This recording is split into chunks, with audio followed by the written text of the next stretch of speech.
everyone, welcome back to my channel and for true crime and wine. I don't have wine because I'm gonna be honest with you, lately I have not been in the mood to drink, like at all. Not tequila, not wine, nothing. And then when I do drink, because I'm not really drinking, I get drunk so quick. So it's crazy because I used to be able to drink almost an entire bottle of 19 Crimes and just barely. Actually, I'd be drunk for sure, yeah. What am I even talking about? Now it's just, I had like a glass of wine last night and I was like, couldn't even finish it. The last time I got drunk was when I went out to eat with Gabby and I got like 2 margaritas with Patron in it because they didn't have Casamigos, and I was definitely, I like drinking when I'm out. At home though, I feel like when I drink, I'm just not getting the buzz that I used to, so I haven't been drinking. But I'll be drinking with y'all in spirit. So grab your wine, grab your popcorn, shut off your lights, and sit back and relax, because I'm telling you the gruesome story of the Papin sisters. This story is decades and decades and decades old, still haunts France to this day, and was highly suggested in my email. So today I'm going to retell the gruesome murders committed by the Papin sisters, Christine and Leah, in France in the 1900s. Can you believe that? I mean, I was born in the 1900s. I was born in 1988, which is the 1900s, but they were born in like 1901. That's old. That's some old. This is an old story. But it was highly suggested in my email box, so I'm going to cover it for you.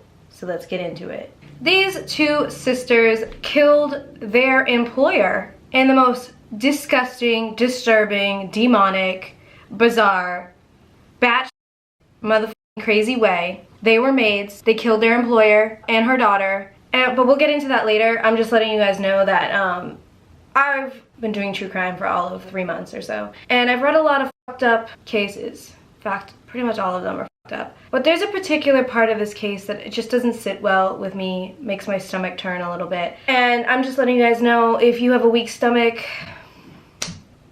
get your shit together and continue watching this video, because I don't care about your weak stomach. I'm just kidding. No, it's this murder is it's to the point where I don't even have words to describe the murder, but it just leaves you like, I don't get it. How? Why? Excuse me? What'd you say? What'd they do? That's how this murder makes me feel. You guys will probably feel the same way. It'll also make you think twice before getting a maid. I'm just saying, you might want to learn how to clean the house on your own instead of hiring someone to do it for you. Because you just really don't know anyone. You don't know who's coming in and out of your house.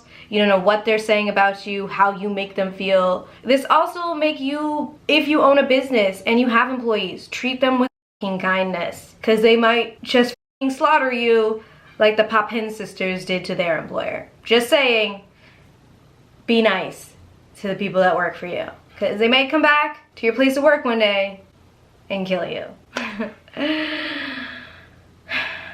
So let's start from the very beginning. Christine and Leah's parents were Gustave and Clemence Papin. Gustave was madly in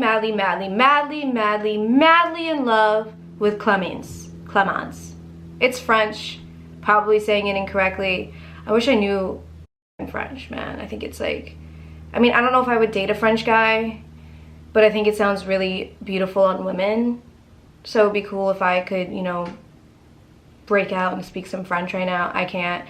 I don't even know Creole, which is kind of like French, which is disappointing that my dad and my grandmother didn't teach me that. But love you, Nana. If you're watching down on me right now, I just wish you taught me how to speak Creole, or give my dad shit for not teaching me Creole. I don't know. Word around town was that Clemence was having an affair with her boss, cheating on Gustave. He heard about this, and despite hearing about this, he tried really hard to make their relationship work because he was madly, deeply in love with her. We all, as a whole community, always look at men for being the pieces of shit and the cheaters, but women are out here cheating too. So if she has this man who would probably do anything for her, give her the world and then some, but she's out here in these streets cheating with her boss, going back to this dude that'll do anything for her not realizing that if your boss really loved you or wanted to be with you, he would do that. But he doesn't want to be with you. He just wants to fuck you every once in a while and still make you work for whatever minimum wage existed in the early 1900s. But besides the point, they already have a weird, messed up relationship. She's clearly not happy. He can't be happy being in love with someone he knows is out on these streets making a mockery of him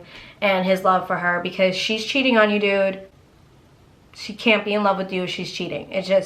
You just don't cheat on people you're in love with. You don't do it. Argue with me in the comment section, but I don't believe that if someone is in love with someone else that they would be cheating. Okay? Already have a toxic, unstable relationship. They are not clearly happy. In 1901, Clemence got pregnant with her first child with Gustave, and he was like, yes! Yes, we're having a baby, let's get married. So they got married. Probably back in the day in 1901, if you got pregnant, you probably had to be married to the guy. I don't know how it worked back in the day, because it was really, really judgy up until recently if you had a baby out of wedlock. So she got pregnant in 1901 with her first child. They got married. She gives birth to their first daughter. Her name was Amelia Papin. So when Amelia turned 2 years old, Gustave still heard rumors on the street that his wife now and baby moms is out here still cheating on him. And he's like, what the f***? It's like, I gave you a child, I married you, and you still out here cheating on me? With his insecurities and still having doubts, he hits Clemence with some news. Hey, I got this job offer in Le Mans, France. We're gonna uproot the family. We're gonna move to Le Mans. We're getting the f*** out of here because you're cheating, bitch. You're cheating. I'm tired of you cheating, so we're moving. We're gonna move, you're gonna stop cheating, and we're gonna be happy. This plan, his breaking news, backfired. Didn't go how he planned. Clemence had a meltdown. She melted down. She said, excuse me, sir. What do you think we're doing? Where do you think we're going? I'm not going anywhere. If we leave where we live right now, I am going to kill myself. That's it. You move me, you move our baby, I'm gonna commit suicide. Literally, she was like, I'm going to kill myself. And he's like, oh, what the f***, this bitch is so dramatic. But she was literally telling him, I'm not leaving. Which means Clemence must have been madly in love with her boss, because in order for a woman to threaten to kill herself for leaving a city, it means there's gotta be something in that city that you love so deeply that you cannot leave. And I'm probably thinking it's her boss's dick. So she has a meltdown and is like, I'm not going with you, I'm not leaving, you can't do this to our family, I will kill myself. This little meltdown, breakdown that Clemence had proved to Gustave that, in fact, his doubts about their relationship were true. If he thought maybe, just maybe, she wasn't cheating anymore, or maybe, just maybe, she was trying to be happy or wanted to be happy with him, he just got the revelation he needed to realize, wow, what I really feared, what I really didn't want to happen in our relationship is happening right before my eyes. And this woman does not want to be with me,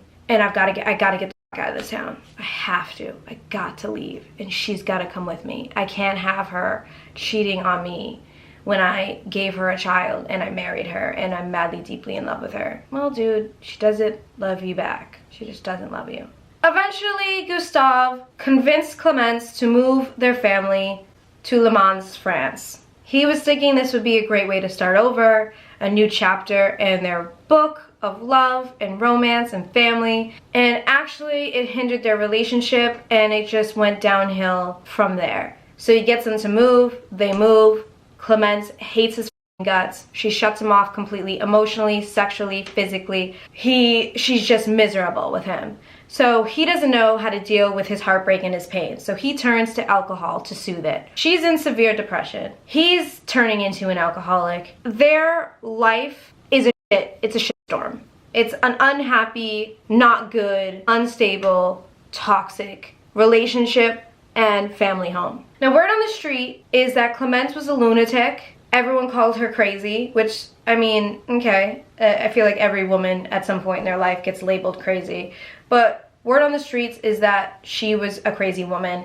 She wasn't affectionate not only to her husband, but she barely gave affection to her own daughter, Amelia.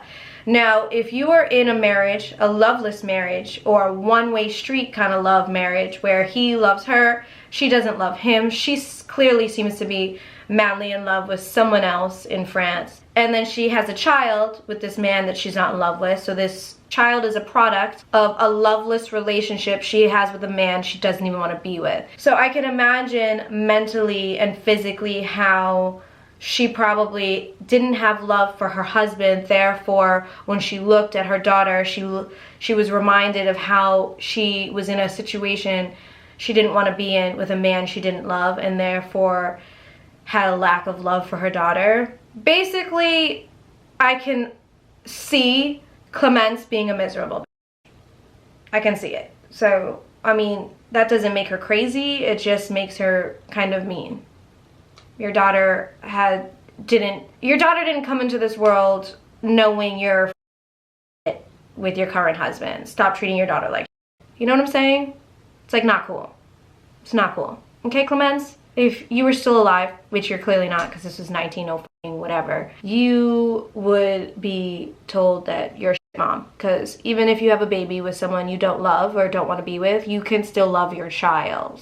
Okay? For anyone watching who's in a similar situation, your child has nothing to do with your shitty relationship. You chose to bring a child into this world. This child has no say over what happened before they got into this world. Love it. You chose to bring this beautiful, small mini you into existence. So treat it like that was the decision you made. Love it, because they depend on you. They depend on your love to get them through all the troubles and shittiness of this world. Do you know what I'm saying? Do you guys get what I'm saying? So Clemence, if you were still alive, I would tell you what poor Amelia had nothing to do with you not loving your husband. She didn't ask for that. In 1905, Gustave and Clemence gave birth to their second child, Christine. Needless to say, Christine was unwanted by both Gustave and Clemence. I don't know if they have condoms back in 1901. I assume that they didn't. I also assume that they didn't have abortions. So when a woman got pregnant, it was probably like, I'm having a baby, yay, another one with this guy I don't love. At this point, Clemence was severely depressed. Gustave was deep down the rabbit hole of alcoholism, and then Christine was born into this hole, this toxic, unhealthy, nasty environment. Clemence got into this habit of sending her children away to family members so they could be treated better, treated with more love, and could be in a home that was less toxic. So she got into this routine of sending her children away. Get away from me, but like, you know, go get love from somebody because you're not going to get it from me. By the time Amelia was 10 years old, Gustave and Clemence agreed on sending her to an orphanage. Now, I didn't realize that back in the day, you could just be like, I'm f***ing done being a parent. I'm done with this shit. Pack your f***ing bags. You're going to an orphanage. Like, what? It's bizarre to me. Hey, I know you're only 10. Like, you sit down with your kid. You're like at the dinner table, and you're like, hey, I know you're 10, and, you know, we're not the best parents in the world. In fact, we're terrible parents. He's an alcoholic. I just hate myself, and I hate you guys. So we're gonna send you to an orphanage, and you're gonna have fun there, and you're gonna have a good time, but you're not gonna be here with us anymore, because we don't want you to be here, okay? All right, love and light, have fun at the orphanage. Like, what? Is that a thing, you guys? I'm not a parent. I don't know how any of this works, but can you just decide one day that you don't want your child and you can just drop them off at an orphanage or like a foster home? I'm so confused by that, but back in the day, I guess you could do that. So at the age of 10, they agreed that she was gonna go stay in an orphanage. It would later surface that Amelia got raped by her own father, Gustave. At first, when I read it, I was like, does she mean father as in priest? But then I was like, rethinking it, I'm like, no, she must have gotten raped by her own dad. That's disgusting. For me, it's like, Gustave, you alcoholic. How do you be madly in love with your wife who has turned you into an alcoholic because she can't stand you, and at some point in time, you find it okay and or appropriate to rape your daughter who is a product of the woman you love. Now, it could be because it was the closest thing he had to his wife, who he's madly in love with, who didn't give him any love or attention. But Gustav can literally find a bridge and jump the fuck off. You're a piece of shit. Poor Amelia. Like, you get born into these situations and you have no control of those situations. And what are you supposed to do when your father, who's an alcoholic, comes into your room at night and does some shit he's not supposed to do? And then they say, let's send this bitch off to an orphanage because we don't want to handle the trauma that your husband just caused. Do you even know that your husband did that? Or are you so just uninvolved with him and your children that you're too dumb to even notice? But there was a reason they sent her to an orphanage. And it could have been that she was melting down, not being handled the way that she was handled. I'm not sure, but he's a piece of garbage, and God bless her poor soul. Clemence and Gustav sent Christine to live with her aunt, who was happy to take her, loved her. But again, at the age of 7, she was relocated and was put into a Catholic orphanage. Again, I'm so confused at why children can just be bounced around to orphans. I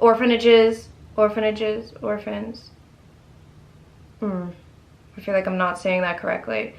But I'm a little confused how they can just be bounced around from one orphanage to another whenever a family or a parent feels like, I'm good, I'm done. But she eventually ended up in an orphanage as well. In 1911, Clemence and Gustav gave birth to their last child, Leah. Leah, at this point, was born into a very unhealthy home. The household sucked. It was toxic. There was so much tension every day of this poor girl's life, which affected her personality. She was odd, she was quiet, she was not that smart, not that intelligent, but she was very obedient, which some will say will be her downfall in her entire life and existence. But despite being a good kid, a good child, an obedient child, her parents still sent her to live with her uncle, and she stayed with her uncle until he died. Christine and Leah were 6 years apart. Christine was known as being the difficult, outspoken, wild-mouthed child, while Leah was obedient, quiet, the good child. And despite them being 6 years apart, they had an inseparable bond like twins. They did everything together. They were the best of friends. Christine and Leah probably had this inseparable bond like twins because of the type of dysfunctional home they grew up in. They were subject to toxicity and violence and even forms of molestation since the early age of childhood. And so when you live in this type of environment with a sister or another type of family member, I imagine that you guys bond over the trauma. So I think that Christine and Leah formed this bond, this unspeakable, inseparable, unbreakable bond because they understood what the other person was feeling because they were experiencing the same up shit. Now, her parents got divorced, and after their parents got divorced, both the girls, Christine and Leah, were sent to mental institutions to recover from their parents' divorce, which affected them deeply, so deeply that some people will say that their divorce and the up family lifestyle that they were subject to until adulthood brought them to the point of murder. Their older sister Amelia eventually joined a convent and became a nun, probably because of what her father did to her, probably because of all the trauma she experienced when she was a younger girl. At one point, Christine also wanted to become a nun and join a convent. Her mom, Clemence, refused to let that happen, put her foot down, so the same thing is not going to happen with another one of my daughters, and enrolled Christine in employment. Now, Christine's personality was much stronger than Leah's. Her employers reported that she was hardworking, diligent, a great cook, but she also at times was rude and lacked respect. In 1926, the Papin sisters, Christine and Leah, got a live-in job as maids at a retired lawyer's home called Rene Lancelin. His wife also lived there. Her name was Leonie, and his adult daughter, Genevieve. Christine was the family cook, while Leah cleaned the house. They were known as being good girls and hard workers. Now, every Sunday, these two sisters would get dressed up. They would go to church. They would pray. They had reputations of being amazing hard workers that had proper and good behavior. But just like twins, they had a weird bond that a lot of people did not understand. They would spend all their time together. They gave zero about the outside world. Every day they would have a 2-hour break, and instead of going outside to smell the roses or like take in deep breaths of the nice, brisk, cold France air, they stayed in their bedroom, upstairs in an attic of the Lancelin household, and hung out with each other. First of all, I get it, me and Gabby spent all our time together, but we can also like hang out with other people. Second of all, how do they only have a 2-hour break a day? Cooking does not take that long every day, and cleaning does not take that long every day. So having just 2 hours off seems like employment abuse to me, and also very weird. I just don't understand what a cook and a cleaner could do every day for that long. It's just like at one point the house will be clean and the food will be cooked. So what do they do for work when that happens? Right? In 1933, the Papin sisters were maids at the Lancelin's household for 6 years. Christine was 27 and Leah was 21. On February 2nd, 1933, Leonie and her daughter Genevieve returned to the house around 5:30 p.m.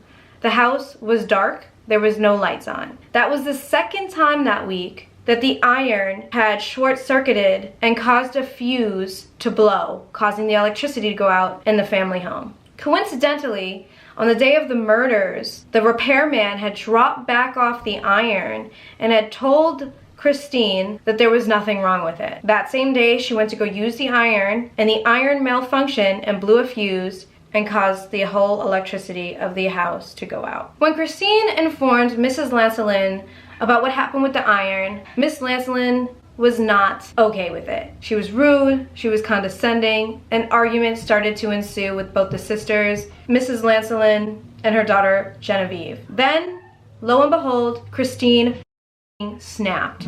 She snapped. She attacked Genevieve. She was on the first floor landing at the bottom of the stairs and lunged at Genevieve, gouging her eyeballs out with her own fingers. Leah then jumps in and starts attacking Mrs. Lancelin, and Christine ordered Leah to also gouge Mrs. Lancelin's eyeballs out, which she implies and does so. Christine runs down to the kitchen, she grabs a hammer and a knife, and she comes back up to bludgeon them to death. There was a heavy pewter pitcher that sat at the top of the stairs, which was also used to beat and bash Genevieve and Leonie's heads in. Experts that arrived on the scene later would say that the incident lasted about 30 minutes. Now, I don't know about y'all, but in order for somebody, like, I just think about somebody like gouging my eyeballs out, or like just gouging your own eyeballs out, and I feel like you have to be possessed by the devil to even have the strength to take eyeballs from the socket and pull them out of somebody's head. And not only that, they did that first. So Mrs. Lancelin and her daughter Genevieve were still alive until they bludgeoned them to death and bashed their heads in over and over and over and over again. And I just can't imagine that type of psychosis happening over an iron. I don't know what was said during this argument about the iron or the electricity, but even if it was condescending or rude, or they treated their employer pretty terribly, in order for them to have the strength to gouge somebody's eyeballs out, it seems so demonic to me. I don't know what human being has that type of strength. It's just gross, horrible, like gruesome ass. Mr. Lancelin and his son-in-law were supposed to meet his wife and daughter for dinner at a family friend's home. They did not arrive. When they did not arrive, he got concerned and headed back to his house. When he got to the house around 6:37 p.m., he was with his son-in-law. They could not get inside because the doors were locked on the inside. All the lights were out, but he did see the glow of a candle coming from the maid's room. So he goes to the police department. He asks for some help. The police go back to his home with him. One of the policemen gets into the home by climbing over the back wall. When he gets inside the home, he sees what will be the most gruesome murder that'll haunt France for decades and decades and decades. Police discovered the bodies of Madame Lancelin and her daughter. Their heads had been so badly bashed in that their faces were unrecognizable. One of Genevieve's eyes was close to her body, while another one was underneath her body. Madame Lancelin's eyes were found in the folds of her scarf that was wrapped around her neck. There was blood scattered everywhere, as well as their teeth were scattered all around the room. Genevieve's legs had deep, deep, deep knife wounds, and she also had cuts on her butt cheeks. Police started to wonder if the murderer or murderers had done the same thing to the maids. So they went up to the attic, but when they arrived at the attic door, the bedroom door was locked. They had to go get a locksmith, bring him back to the home so he could open the door. When police finally opened the door, they found the two sisters in bed naked together, clinging on to one another. After the murders, they had undressed because their clothes were stained with blood, clearly, because they beat those two poor women to a bloody pulp. They washed their faces and their hands in the kitchen sink, cleaned off some of the weapons, but next to their bed, in the bedroom next to one of their beds, was the bloody hammer that still had hair attached to it. Police asked the Papin sisters what had happened, and they immediately confessed to the gruesome bloody murders. No hesitation, no bullshit. Yep, we did it. That was us. We did that downstairs. They got arrested. They were put into two separate jails, which caused Christine to go into distress. She was used to being with Leia every day, all day. She longed for her sister. She needed her sister. In July of 1933, Christine had attempted to gouge her own eyeballs out. She went into an extreme fit of rage and madness, and at one point tried to gouge her own eyeballs out and failed. But you had the strength to do it to somebody else, which is why I think, yo, this shit was like some demonic possession type of shit, because how do you have the strength to gouge somebody else's eyeballs out, but you can't do your own? Like, wouldn't you have the same strength to do your own? She was put into a psych ward and put into a straitjacket. She had told authorities and psychologists that at the same day of the murders, she had the same type of fit that she had when she tried to gouge her own eyeballs out, kind of arguing for the fact that they are insane. There have been rumors. People were saying that the two sisters had a sexual relationship with one another, especially since they were found naked in bed with one another and they spent all their time together. At one point, Christine was allowed to see Leia, and the way they spoke to each other when they saw each other suggested that possibly they did have some type of sexual, incestual relationship with one another. At some point, psychologists were called in to determine whether or not these two sisters were sane enough to go through trial. The sisters had no past psychological problems. They had no family history of psychological problems. So they determined that their love for one another was their devotion to family, not sexual, as suggested. They also determined that the two sisters were sane enough to go to trial. Their devotion for one another, or Leia's devotion to Christine, made them act out together, committing the gruesome murders together equally. So they would both be tried equally for the murders of Leonie and Genevieve. In September of 1933, the Papin sisters went on trial for the gruesome, bloody, disgusting, abnormal, demonic, bullshit-ass crimes that they committed. All of France was deeply committed in the outcome and this play-by-play and the step-by-step of this heinous crimes. People were worried about, is my staff going to turn on me? Should I not have a maid? Is this going to happen to me?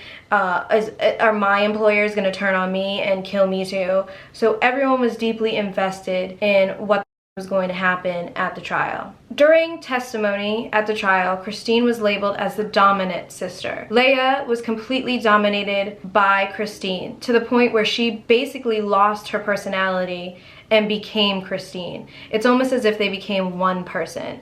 There was no Christine, there was no Leia, there was just this one third person that they became when they were together, which clearly was a murdering ass, psychotic ass person. The jury only deliberated for 40 minutes before they came back and found both the Papin sisters guilty of the murders. Leia got 10 years imprisonment while Christine got the death penalty, which I think back in the day was the guillotine. That was later changed to life imprisonment. Christine lost her mind in prison, although clearly she's lost her mind well before prison, but she just lost it in prison. She longed for her sister. She couldn't handle not being with her sister. Times she would starve herself. She wouldn't eat. She would have severe moments of depression. She would starve herself. She basically wanted to die. She eventually got sent to an insane asylum, and on May 18th, 1937, May 18th is my birthday. This is so creepy. This bitch died on my birthday. But on May 18th, 1937, Christine passed away from cachexia. I'm just gonna read the definition because I don't have it memorized, but cachexia is weakness and wasting away of the body due to severe chronic illness. So basically her starving herself, her going through these fits of rage and depression and absurd unnormalness caused her to basically die on my birthday in 1937. I hate, like, thanks Christine. Now every time it's my birthday, I'm gonna think of the Papin sister who starved herself to death after gouging somebody's eyeballs out. Way to ruin it for me, Christine. Way to ruin my birthday. Leah was released from prison in 1941 after 8 years instead of 10 years for good behavior. She moved in with her alienated mother. Her mother was probably like, you know, like, my daughter's a psychopath. I wouldn't, honestly, if any of my kids, if I ever had any, killed anybody, I'm sorry, like, I don't know you, dude. I don't know you. I mean, if it was self-defense, that's one thing, but if they, like, gouged somebody's eyeballs out and, you know, laid naked with their sister in bed afterwards, I'm gonna go ahead and say, you're not gonna live with me, because you're not about to do the same shit he says. Sorry. Good luck to you. Have a nice life. I didn't raise you this way, but then again, their mom didn't really raise them. She was a shitty mother. But it's so crazy how everything comes back on how you were raised by your parents. You know what I'm saying? Like, every single murderer had a really shitty household. Something fucked up happened in the family home. It's very weird. Supposedly, Leah got a job at a hotel in Nantes, France.